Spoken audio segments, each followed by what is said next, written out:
करने जा रहे हैं, जिसमें हम लास्ट 6 मंथ के करंट अफेयर्स को रिवाइज करेंगे।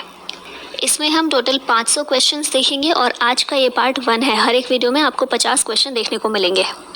तो तैयार हो जाइए रिवीजन के साथ में। और ये तो खैर पहला वीडियो है, आपको नहीं पता होगा इसके बारे में, लेकिन इसके बाद जितने भी वीडियोस आपको मिलेंगे कोशिश कीजिएगा पहले रिवाइज करके आए चीज़ें, उसके बाद यहाँ पर टेस्ट की तरह इसको दीजिए। और ये वीडियो आपको SSC, CGL, bank, railway, UP लेखपाल का एग्ज़ाम अभी आने वाला है उसके लिए, सभी स्टेट पीसीएस के लिए और यहाँ तक कि यूपीएससी के लिए भी इम्पॉर्टेंट है ये वीडियो। और क्वेश्चन आपको अच्छे लेवल के देखने को मिलेंगे। तो ये था इंट्रोडक्शन और चलिए अब इसी के साथ में शुरुआत करते हैं। पहला क्वेश्चन है हमारा, केंद्र सरकार द्वारा हाल ही में जारी स्वच्छता सर्वेक्षण रिपोर्ट में देश का सबसे स्वच्छ शहर कौन सा है? सारे क्वेश्चन 2020 के ही हैं, जनवरी से लेकर आपको अभी तक के सारे क्वेश्चन देखने को मिलेंगे। और 2020 में ही जनवरी 2020 में स्वच्छता सर्वेक्षण रिपोर्ट जारी की गई थी। इसमें देश का सबसे स्वच्छ शहर किसको घोषित किया गया, किसको माना गया? तो ये है इंदौर, याद रखिएगा। और स्वच्छता सर्वेक्षण रिपोर्ट ये जारी किस लिए की जाती है? तो केंद्र सरकार का जो 2014 में स्टार्ट किया गया था स्वच्छ भारत मिशन, इसके 2 सब मिशन हैं, एक ग्रामीण है और एक शहरी है, एक अर्बन का है। तो इन दोनों मिशन के अंतर्गत ही जितने भी शहर हैं, जितने भी ग्रामीण क्षेत्र हैं और जितने भी शहर हैं, उनमें कंपटीशन की भावना जगाई जाए ताकि वो स्वच्छता को लेकर थोड़े से ज़्यादा कार्यशील हों। तो इसी के लिए स्वच्छता सर्वेक्षण रिपोर्ट ये जारी की गई थी और इसमें इंदौर को सबसे स्वच्छ शहर का दर्जा दिया गया था। नेक्स्ट क्वेश्चन है, देश के पहले रक्षा सेवा प्रमुख यानी कि chief of defence staff CDS के रूप में हाल ही में नियुक्त किए गए जनरल बिपिन रावत के यूनिफॉर्म का रंग क्या है? तो आप सभी ने ये देखा होगा कि सीडीएस पहले देश के नियुक्त किए गए हैं। कौन नियुक्त किए गए हैं? जनरल बिपिन रावत। लेकिन ये क्वेश्चन हो सकता है बहुत ही कम लोगों ने देखा हो कि उनकी यूनिफॉर्म का रंग क्या है। नेवी, आर्मी और जो हमारा एयरफोर्स है उनकी यूनिफॉर्म का कलर आपने देखा होगा, लेकिन सीडीएस का कलर ये क्या रखा गया है, अच्छे से याद रखिएगा, ऑलिव ग्रीन। ठीक है, सीडीएस जो है हमारे पहले बिपिन रावत जी, उनकी यूनिफॉर्म का रंग है ऑलिव ग्रीन। और सीडीएस जो है ये काम क्या करेगा? जो हमारी सीडीसी है यानी कि चीफ ऑफ डिफेंस कमेटी है, उसके एक तो अध्यक्ष के रूप में काम करेंगे, उसके हेड होंगे।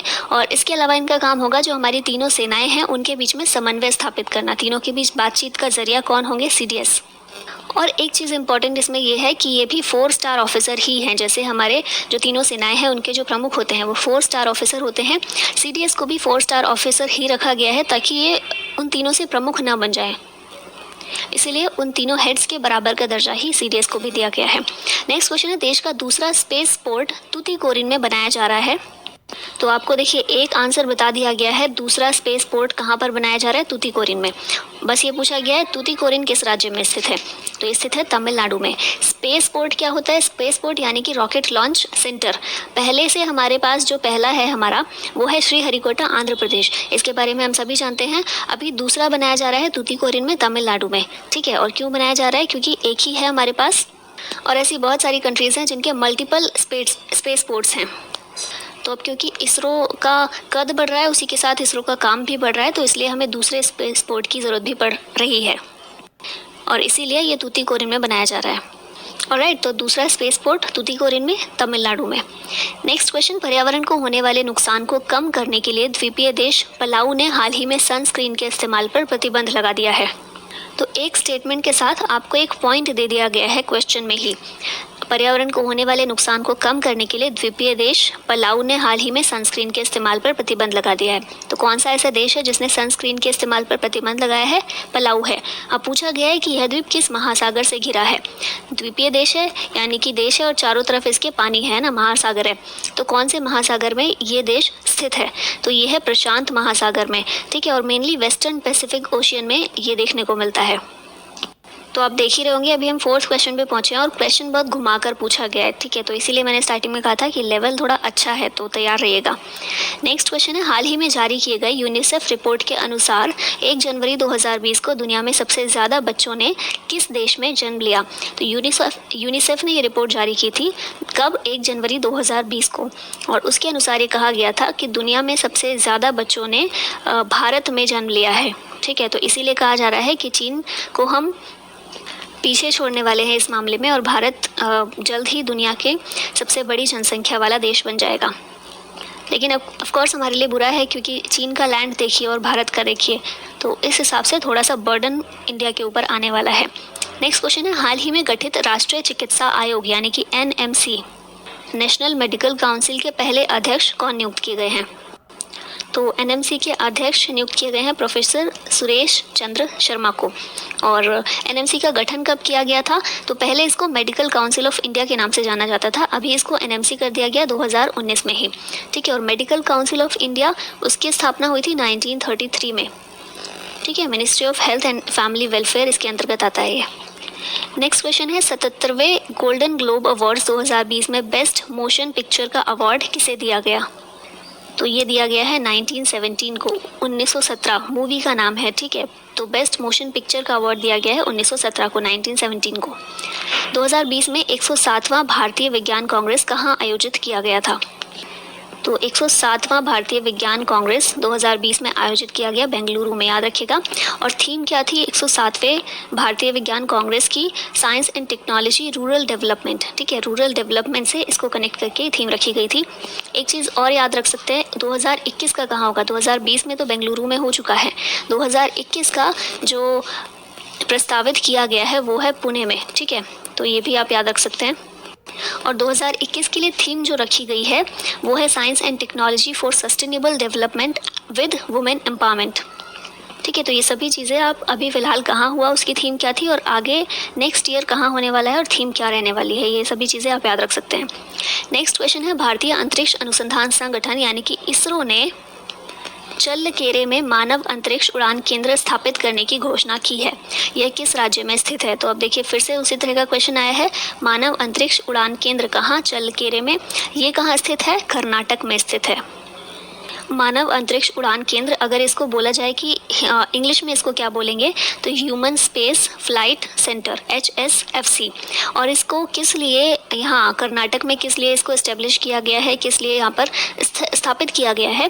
क्योंकि देखिए नाम से ही पता चल रहा है मानव अंतरिक्ष उड़ान केंद्र, तो मानव को अंतरिक्ष में जो भेजने का प्लान है, गगनयान मिशन है, उसको एग्जीक्यूट करने के लिए, उसको इम्प्लीमेंट करने के लिए ठीक तरह से ये उड़ान केंद्र जो है फ्लाइट सेंटर, इसको स्थापित किया गया है, ठीक है। कब स्थापित किया गया? 2019-20 में स्थापित किया गया, और 2021 में जो गगनयान मिशन जाने वाला है उसके लिए इसरो ने इसे स्थापित किया है। भारतीय मूल की लेखिका जसबिंदर बिलान को उनके पहले उपन्यास के लिए ब्रिटेन का प्रसिद्ध कोस्टा चिल्ड्रन अवार्ड 2019 से सम्मानित किया गया है। यह उपन्यास कौन सा है? ठीक है, अब ये तो देखा होगा, कोस्टा चिल्ड्रन अवार्ड 2019 किसे सम्मानित किया गया? जसविंदर बिलान को। लेकिन किस उपन्यास के लिए, किस नॉवल के लिए इन्हें सम्मानित किया गया है? तो याद रखिएगा, आशा एंड द स्पिरिट बर्ड के लिए।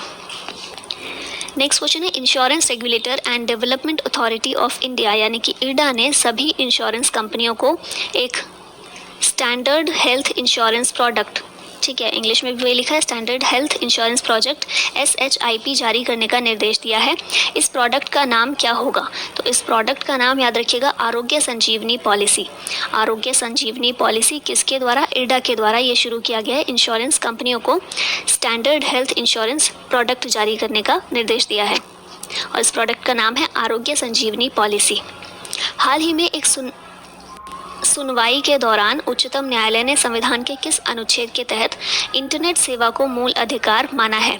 इंटरनेट सेवा डायरेक्ट आप मौलिक अधिकार देखेंगे, हमने पॉलिटी की भी सीरीज़ पूरी की थी, तो मूल अधिकार आप देखेंगे तो उसमें 6 ही मूल अधिकार हैं और कई सारे अधिकार ऐसे हैं जो उनके अंदर भी मेंशन नहीं किए गए हैं कई बार, लेकिन फिर भी इनका माना जाता है कि ये अधिकार इस अधिकार के अंदर आएगा। ठीक है, सब राइट्स की कैटेगरी में उनको डाल देते हैं। तो यहाँ पूछा गया इंटरनेट सेवा को मूल अधिकार किस अनुच्छेद के तहत माना है सुप्रीम कोर्ट ने? तो यह है अनुच्छेद 19। अनुच्छेद 19 क्या कहता है? बोलने और अभिव्यक्ति की स्वतंत्रता देता है ना, और इसके अंदर 6 अधिकार आते हैं। उन 6 के अंदर भी इंटरनेट सेवा को एक मूल अधिकार माना है। तो इसका आंसर होगा अनुच्छेद 19 आर्टिकल 19। भारत श्रीलंका T20 अंतर्राष्ट्रीय क्रिकेट सीरीज़ का तीसरा मैच कहाँ खेला गया था? तो याद रख सकते हैं, पुणे में खेला गया था भारत श्रीलंका T20 अंतर्राष्ट्रीय क्रिकेट सीरीज़ का तीसरा मैच। सरकार ने हाल ही में राज्य ऊर्जा दक्षता सूचकांक या फिर स्टेट एनर्जी इफिशियंसी इंडेक्स 2019 जारी किया था। इस सूचकांक में पहले स्थान पर कौन सा राज्य है? राज्य ऊर्जा दक्षता सूचकांक किसने जारी किया इसको? सरकार ने, केंद्र सरकार ने। और इसमें पहले स्थान पर जो राज्य है वो है हरियाणा। ठीक है, state energy efficiency index 2019 top किसने किया? हरियाणा ने। हेनले पासपोर्ट इंडेक्स 2020 की ताज़ा रैंकिंग में भारत कौन से स्थान पर है? हेनले पासपोर्ट इंडेक्स, जिसमें ये बताया जाता है कि किस देश का पासपोर्ट कितना ज़्यादा स्ट्रांग है। और पासपोर्ट स्ट्रांग होने का मतलब क्या है कि कितने देश ऐसे हैं जहाँ पर भारतीय व्यक्ति को भारतीय पासपोर्ट के बल पर वीज़ा फ्री एंट्री मिल जाती है। और इसी चीज़ पर डिपेंड करता है कि कौन से देश का पासपोर्ट कितना ज़्यादा स्ट्रांग है या फिर वीक है। तो भारत ने इसमें कुछ ज़्यादा अच्छा स्कोर नहीं किया। 84 स्थान, 84th प्लेस भारत को, 84th रैंक भारत को प्राप्त हुई थी हेनले पासपोर्ट इंडेक्स 2020 में। एक चीज़ और आप याद रख सकते हैं, 84 तो हमें 2020 में प्राप्त हुआ। 2019 में कौन से स्थान पर था? 82वें में। और 2018 में 81 में। ठीक है, तो ये हमारा प्लेस है। अब अगर बात करें कि टॉप किसने किया, सबसे स्ट्रॉन्गेस्ट पासवर्ड दुनिया में किसका है, तो वो है जापान का। ठीक है, जापान का पासपोर्ट पिछले 2-3 बार से ही स्ट्रॉन्गेस्ट पासपोर्ट की कैटेगरी में आ रहा है, नंबर 1 रैंक पर रहता है। और लास्ट रैंक किसकी थी ये भी याद रख सकते हैं, अफगानिस्तान की थी लास्ट रैंक। ठीक है, जापान ने टॉप किया, फिर Singapore second, south Korea third. इस तरह से आप ये 2-3 याद रख सकते हैं। भारत का प्लेस था 84th। प्रधानमंत्री ने कोलकाता बंदरगाह न्यास के 150 वर्ष पूरा होने के अवसर पर आयोजित एक कार्यक्रम में इसके नए नाम की घोषणा की है। ठीक है कि ये तो हम क्या करें, हमें ये करना है कि बताना है ये नया नाम क्या है किसका? कोलकाता बंदरगाह न्यास का नया नाम क्या है? इसका नया नाम है डॉक्टर श्यामा प्रसाद मुखर्जी पत्तन। याद रखिएगा, डॉक्टर श्यामा प्रसाद मुखर्जी पत्तन कोलकाता बंदरगाह न्यास का नया नाम है। ताइवान में हाल ही में संपन्न हुए राष्ट्रपति चुनाव में विजेता कौन है? ताइवान में नया राष्ट्रपति चुनाव अभी हुआ और उसके विजेता रहे साई इंग वेन। ठीक है, कहाँ के? ताइवान के। 12 जनवरी को स्वामी विवेकानंद की जयंती पर क्या मनाया जाता है? तो ये तो डाउट ही नहीं है, सबको आता होगा। राष्ट्रीय युवा दिवस, नेशनल यूथ डे मनाया जाता है स्वामी विवेकानंद जी की जयंती पर। किस दिन होती है? 12 जनवरी को। भारतीय क्रिकेट कंट्रोल बोर्ड यानी कि BCCI का पॉली उमरीगर पुरस्कार किसे दिया गया? पॉली उमरीगर पुरस्कार किसके द्वारा दिया जाता है? भारतीय क्रिकेट कंट्रोल बोर्ड के द्वारा। और ये किसे दिया गया? ये दिया गया जसप्रीत बुमराह को। ठीक है, याद रखिएगा, जसप्रीत बुमराह। भारतीय नौसेना के लिए किसने नाटो ग्रिड जैसा विशेष श्रेणी का diesel high flash high speed diesel ईंधन विकसित किया? इसका आप ये नाम भी याद रख सकते हैं, HFHSDIN 512। ठीक है, तो ये किसने विकसित किया? इंडियन ऑयल कॉरपोरेशन ने। IOC की बात कर ले, इंडियन ऑयल कॉरपोरेशन की बात कर ले, तो ये भारत में गवर्नमेंट ओन्ड ऑयल और गैस कंपनी है जिसका हेडक्वार्टर है न्यू दिल्ली में। ठीक है, नई दिल्ली में इसका हेडक्वार्टर है। और ये एक लार्जेस्ट कमर्शियल ऑयल कंपनी है भारत की। ठीक है, और इसकी स्थापना कब हुई थी? ये अगर देखें तो स्थापना इसकी हुई थी 1959 में। ठीक है, नेक्स्ट क्वेश्चन है, शंघाई सहयोग संगठन यानी कि SCO ने भारत के निम्न में से किस स्थल को अपने 8 अजूबों 8 वंडर्स ऑफ SCO की सूची में शामिल किया है? जो दुनिया के 7 अजूबे हैं वो तो अलग हैं। ठीक है, वो तो यूनेस्को के द्वारा उनको डिफाइन किया जाता है, उनको मतलब उनकी लिस्ट यूनेस्को के द्वारा बनाई गई है। जो 8 अजूबे हैं, SCO ने ये अपनी एक अलग लिस्ट बनाई है जिसमें जो भी शंघाई सहयोग संगठन SCO के 8 सदस्य देश हैं उनमें से एक एक चीज़ को शामिल किया गया, एक एक स्थल को शामिल किया गया उसमें, और एक सूची तैयार की गई है। तो भारत से इसमें स्टैच्यू ऑफ यूनिटी जो अभी कुछ समय पहले ही रिवील की गई, कहाँ पर? गुजरात में। तो इसको 8 वंडर्स ऑफ SCO की सूची में शामिल किया गया था। फसल कटाई का त्यौहार मकर संक्रांति को तमिलनाडु में किस नाम से जाना जाता है? फसल कटाई का त्यौहार जिसे उत्तर भारत में मकर संक्रांति, उत्तर भारत या कह सकते हैं जो गुजरात वाला एरिया है वहाँ पर ज़्यादा मकर संक्रांति के रूप में इसको जानते हैं। और देश के अलग अलग हिस्सों में ये त्यौहार सेम मनाया जाता है लेकिन इसका नाम अलग अलग है। तो पूछा गया तमिलनाडु में इसे किस नाम से जाना जाता है? तो आप सभी ने ये सुना होगा, तमिलनाडु में इसे पोंगल के नाम से जाना जाता है। ठीक है, पोंगल नाम से इस त्यौहार को सेलिब्रेट करते हैं। भारत में सेना दिवस कब मनाया जाता है? सेना दिवस मनाया जाता है 15 जनवरी को। नेक्स्ट क्वेश्चन है, मनमोहन महापात्रा जिनका हाल ही में निधन हो गया वे कौन थे? मनमोहन महापात्रा ये एक फिल्मकार थे जिनका 2020 में निधन हो गया। निम्न में से किस क्षेत्र में योगदान के लिए भारतीय मूल के 10 वर्षीय ब्रिटिश छात्र ईश्वर शर्मा को ग्लोबल चाइल्ड प्रोडिजी अवार्ड 2020 से सम्मानित किया गया है?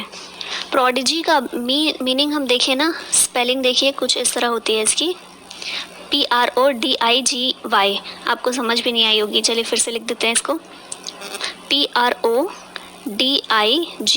प्रोडिजी। ठीक है, इसका मीनिंग बेसिकली होता है टैलेंटेड पर्सन। ठीक है, अद्भुत कोई वस्तु या फिर टैलेंटेड पर्सन। तो ग्लोबल चाइल्ड प्रोडिजी अवार्ड 2020 ये किसे दिया गया?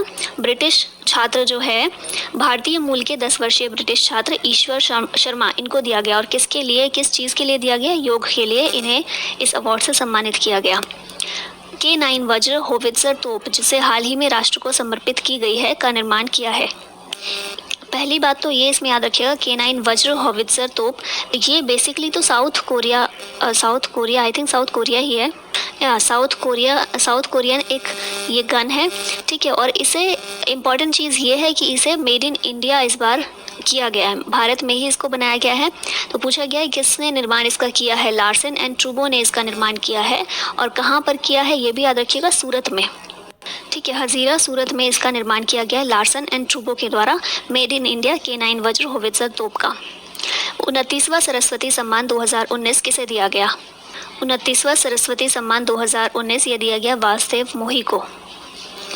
रूस के नए प्रधानमंत्री कौन है? व्लादिमीर पुतिन बताने की भूल नहीं कीजिएगा, प्रधानमंत्री पूछा है। ठीक है, व्लादिमीर पुतिन ये रूस के राष्ट्रपति हैं। नए प्रधानमंत्री रूस के हैं मिखाइल मिशुस्टिन। ठीक है, मिखाइल मिशुस्टिन ये हैं रूस के नए प्रधानमंत्री। भारतीय टेनिस खिलाड़ी सानिया मिर्जा ने WTA होबार्ट इंटरनेशनल टूर्नामेंट के महिला डबल्स का खिताब जीता है।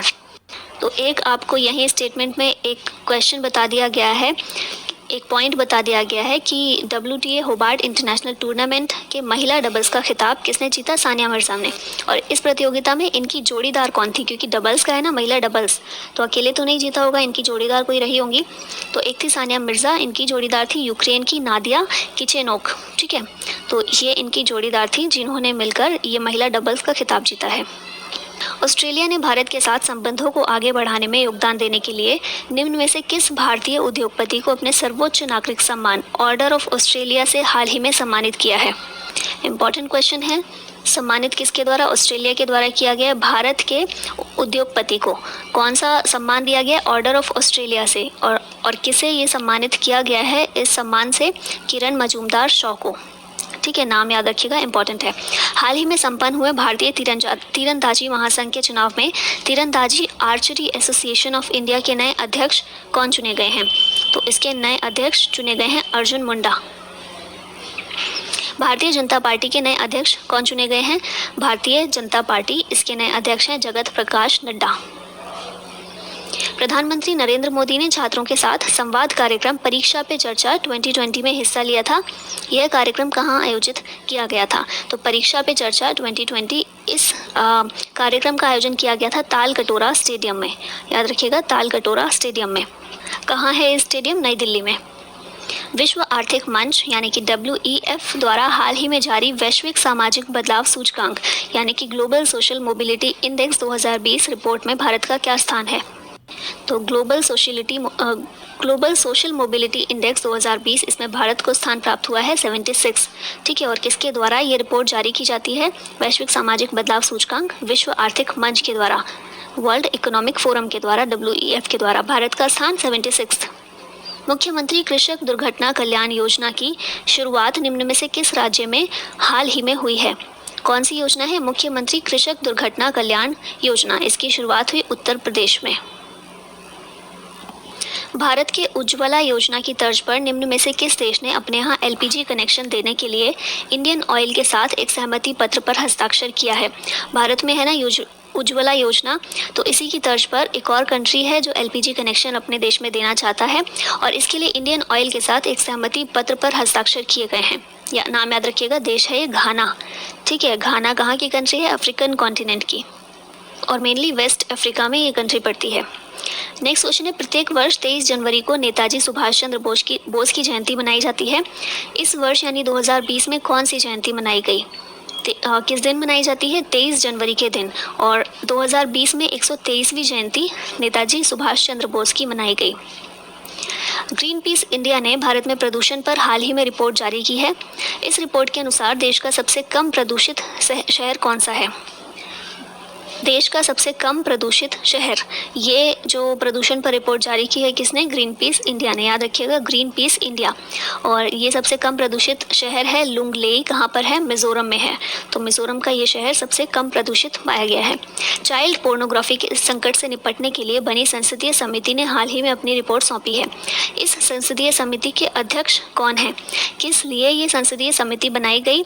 तो चाइल्ड पोर्नोग्राफी के लिए ये जो संकट है आज के यूथ के सामने, जो इस तरफ जो यूथ है हमारा, उनका खिंचाव इस तरफ ज़्यादा जा रहा है ना, अट्रैक्शन जो है इस ओर ज़्यादा है। तो इस संकट से कैसे निपट सकते हैं, इसके लिए संसदीय समिति गठित की गई थी। और इस समिति के अध्यक्ष थे जयराम रमेश, और इसने अपनी रिपोर्ट अभी हाल ही में सौंपी है।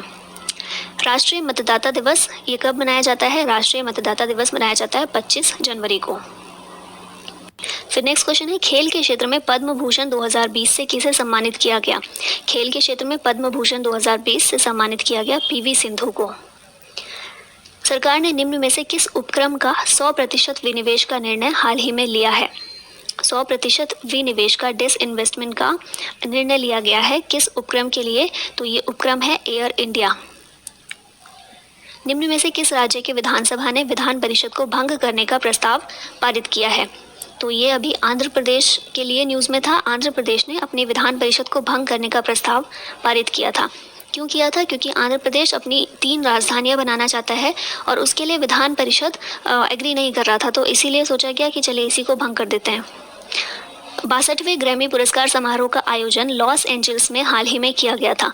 तो एक आपको पॉइंट यहाँ मिल गया। 62वां ग्रैमी पुरस्कार कहाँ हुआ? लॉस एंजल्स में। निम्न में से किस क्षेत्र में यह पुरस्कार दिया जाता है? तो यह पुरस्कार दिया जाता है संगीत के क्षेत्र में।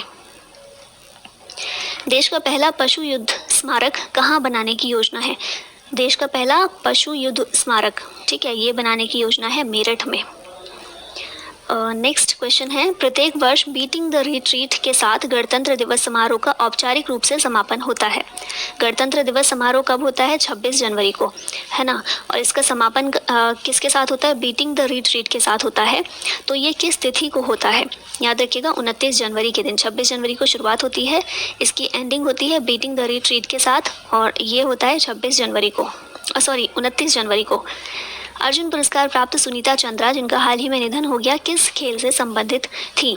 सुनीता चंद्रा ये संबंधित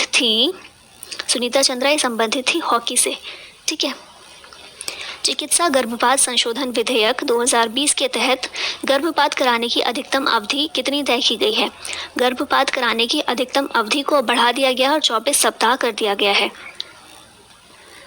नेक्स्ट क्वेश्चन है, स्विट्जरलैंड के दावोस में हाल ही में आयोजित विश्व आर्थिक फोरम में यूएन एड्स HIV एड्स पर संयुक्त राष्ट्र का कार्यक्रम में भारत में से किसने हिस्सा लिया था? तो अभी जो कार्यक्रम HIV और एड्स के लिए किया गया था यूएन का, उसमें भारत से मनसुख मांडविया ने हिस्सा लिया था, ठीक है, मनसुख मांडविया ने। और आज का लास्ट क्वेश्चन है, भारत के निर्वाचन आयुक्त सुनील अरोड़ा को FEMBOSA के फोरम के अध्यक्ष के रूप में नियुक्त किया गया है। निम्न में से कौन सा देश इस फोरम का सदस्य देश नहीं है? अब सबसे पहले तो ये देखने से पहले कि कौन इसका सदस्य देश है कौन नहीं है, सबसे पहले देखते हैं कि इसकी फुल फॉर्म क्या है। तो इसकी फुल फॉर्म है forum of the election management bodies of south Asia, ठीक है, forum of the election management bodies of south Asia, ये है इसकी फुल फॉर्म। अभी क्या पूछा गया है? एक चीज़ तो हमें बताई गई है कि इसके अध्यक्ष के रूप में किसे नियुक्त किया गया है? हमारे निर्वाचन आयुक्त को, भारत के निर्वाचन आयुक्त सुनील अरोड़ा जी को, ठीक है, इसके अध्यक्ष के रूप में नियुक्त किया गया है। अब ये जो दिए गए हैं सभी ऑप्शन, इनमें से कौन सा देश इस फोरम का सदस्य देश नहीं है? तो ये है चीन। साउथ एशिया का है ये एक फोरम और चीन इसका सदस्य देश नहीं है। इसके अलावा मालदीव, अफगानिस्तान, पाकिस्तान, ये सभी इसके सदस्य हैं। इस फोरम की स्थापना की गई थी 2012 में, ठीक है। और 2020 में जो इसकी मीटिंग थी, ये 10th मीटिंग थी, 10th एनुअल मीटिंग थी इसकी। अब एक बार देख लें कि कौन कौन सी कंट्रीज़ इसके सदस्य देश हैं, क्योंकि यहाँ तो पूछा था कौन सा नहीं है, चीन नहीं है। कौन कौन से सदस्य हैं, तो अफ़गानिस्तान, बांग्लादेश, भूटान, इंडिया, मालदीव, नेपाल, पाकिस्तान और श्रीलंका। तो अगर ध्यान से इसको एनालाइज़ किया, ध्यान से सुना होगा आपने, तो सार्क की जो कंट्रीज़ हैं वो सभी इसके सदस्य देश हैं, ठीक है। और सार्क की जो थर्ड मीटिंग हुई थी, थर्ड एनुअल मीटिंग 2012 में, तभी इसको इस्टेब्लिश किया गया था, ठीक है। और चीन इसका सदस्य नहीं है। तो ये था सब कुछ forum of the election management bodies of south Asia के बारे में। और इसी के साथ हमारा आज का ये लेक्चर ख़त्म होता है। ये सीरीज़ आपको कैसी लगी, कंटिन्यू रखना है या नहीं, और क्वेश्चन का लेवल किस तरह का है, ऐसा ही ठीक है या इजी चाहिए आपको थोड़े, ये सभी कुछ आप कमेंट बॉक्स में बता सकते हैं। और अच्छा लगा हो तो प्लीज़ लाइक और शेयर ज़रूर करना। 50 क्वेश्चन बनाना कोई खेल नहीं है, 1 घंटे का काम नहीं है, बहुत टाइम इसमें लग जाता है। इसीलिए अगर आपके लिए हेल्पफुल है ये, तो प्लीज़ बताइएगा और लाइक ज़रूर कीजिएगा।